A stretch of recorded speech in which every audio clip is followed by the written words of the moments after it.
I think I got radicalized again when I found out about QAnon.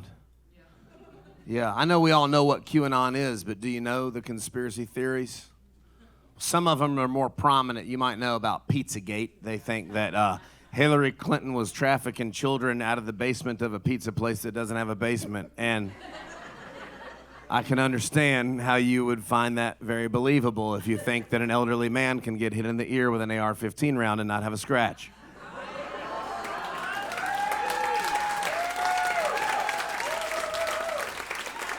Easy to trick them.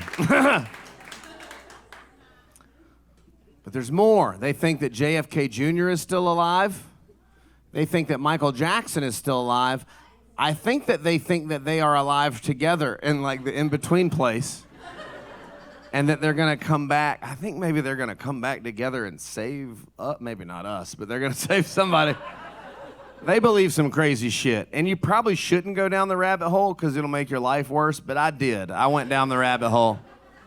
There's a lot of, I won't list them all because it'll bring you great sadness. But my favorite one, I'm really bringing the energy down with this. See, I'm like, this is getting sad. One of the most terrifying ones is adrenochrome. Do you guys know about adrenochrome? Just a few people. Okay. Well, don't feel bad, because no crowds ever know. And I was surprised, because the first time I did it, I did the joke assuming they would know. And they all looked at me like, they looked like they were doing a Mitch McConnell impersonation. Everybody in the room was just...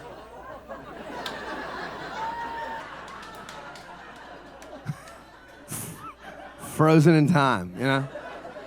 And I was like, y'all don't know what it is? And they're like, no. I was like, holy shit. So let me tell you what it is, so we're all on the same page. They believe, QAnon people, and it's not dozens of people, unfortunately. I wish it was. It's not dozens of people. It's not hundreds of people. It's not even thousands of people. It's tens of thousands of people believe this. They believe that Democrats, you guys, are going around and kidnapping children, probably from the basement of the pizza place without a basement, and you torture the children until adrenaline is released into their blood, and then you drain the blood with the adrenaline in it, hence the name, adrenochrome, and then you drink the blood as a youth elixir. It's funny, but it's fucking terrifying, too.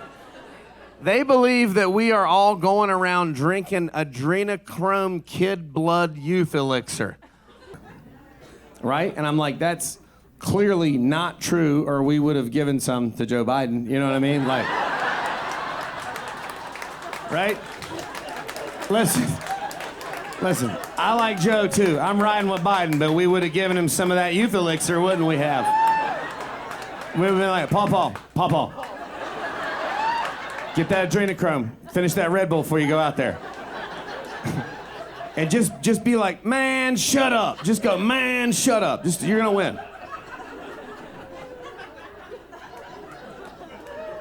Joe Biden out here single-handedly proving that adrenochrome is not real. Donald Trump is out here single-handedly proving that the deep state is not real. Right? Every morning I wake up, I'm like, come on, deep state. I was hoping it really did exist. What a fucking bummer. I've never rooted for the CIA in my life. 10 times a day, I'm like, CIA, why don't you do your fucking job? He's having a parade. They're all gonna be in one place. Send a drone.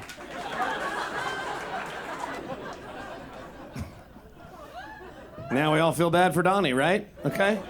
Just trying to have a little compassion.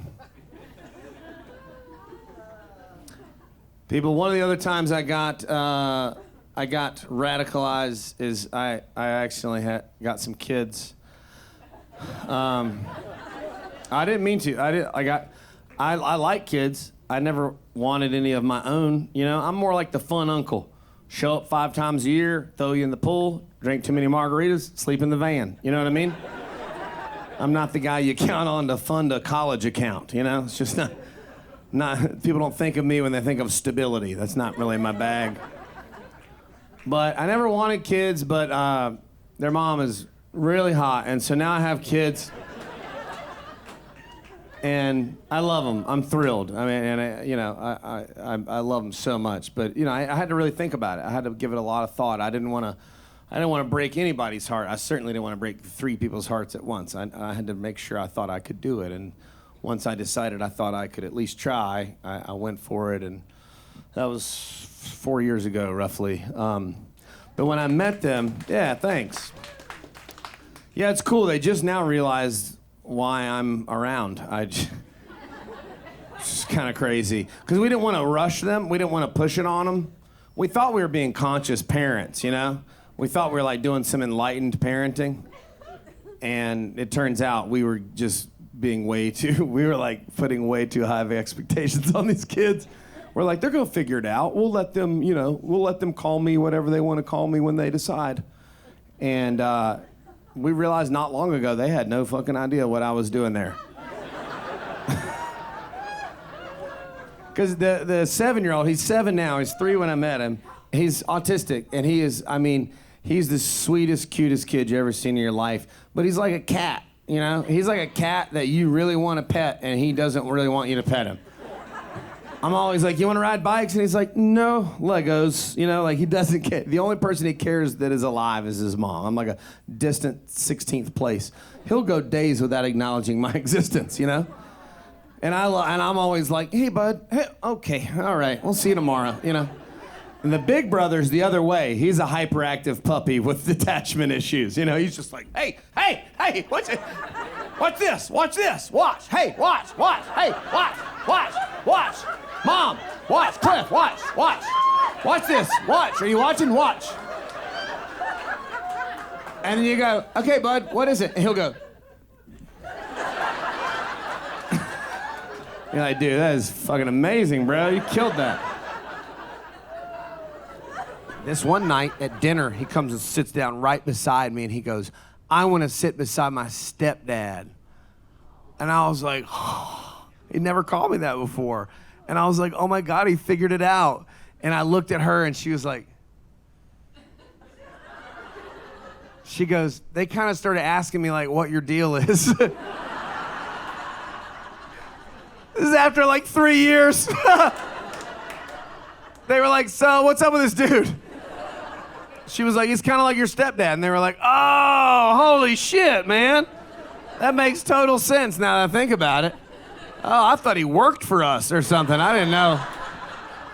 Oh, I'm sorry I talked to him that way.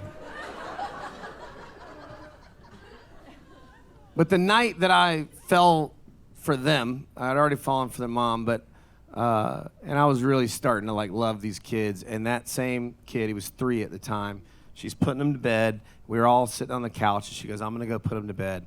And they get halfway across the room, and the 3-year-old turns around and kind of runs back to me and hugs me and says, I love you. And I was like, looking back now, I'm pretty sure she told him to, but at the time, it just melted me.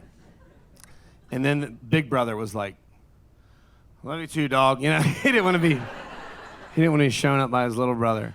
So she takes him upstairs to tuck him in, and it was a memorable day for another reason. And it was the day of the Uvalde school shooting in Uvalde, Texas. And she and I had been trying not to think about it the entire day, because that's what you do. You try not to think about it, and thoughts and prayers. Like that fucking does anything, And you hear people on the right, they go through their whole list of stupid shit they say, thoughts and prayers being the most obvious and ridiculous. But as I was trying to think about it all day, and I pull out my phone and I start scrolling and reading about it, and I hear this voice pop into my head that said, only thing to stop a bad guy with a gun is a good guy with a gun. It was a stupid voice. It was a stupid voice saying a stupid sentence.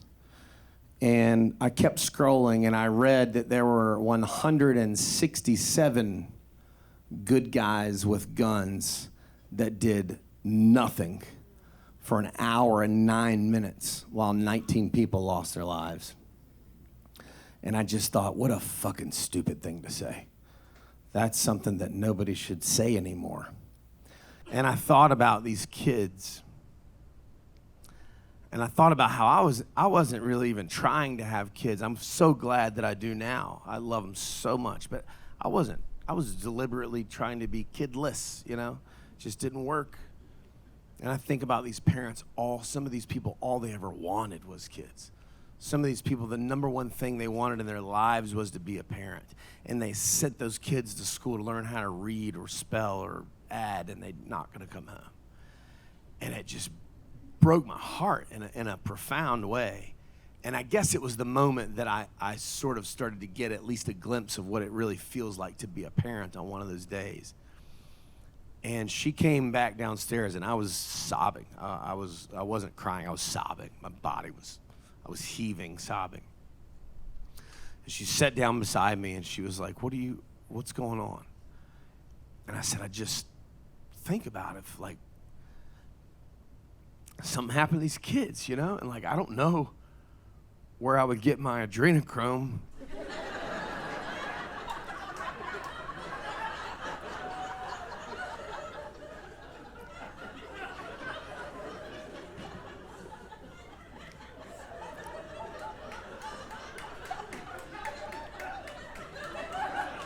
One sick fuck clapping over there.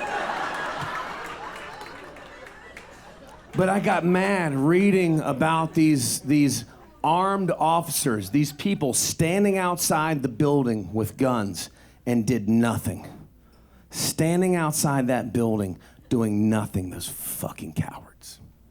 But then I tried to have some compassion. I tried to think about the issue holistically from every angle, and I thought, you know, I don't blame them for being scared. I don't blame them. It's scary. It's scary when somebody's busting off 60 rounds a minute inside a building. It's natural to be scared. I'm not surprised by that. There's some small town cops in some small town where this shit doesn't happen all the time. Of course they were scared. I would have liked them to be brave, but I'm not surprised that they weren't. I need people to be brave when they step into the halls of Congress to fight for my community, to fight for my family, to pass laws that help me and that help you.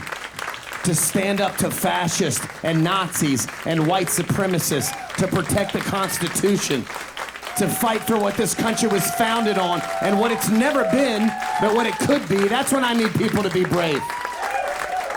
Because right now, just like those cops stood outside that building and did nothing, our Congress is standing outside the White House doing nothing. And until we flood the streets of D.C., we are standing outside doing nothing. And I refuse to do nothing.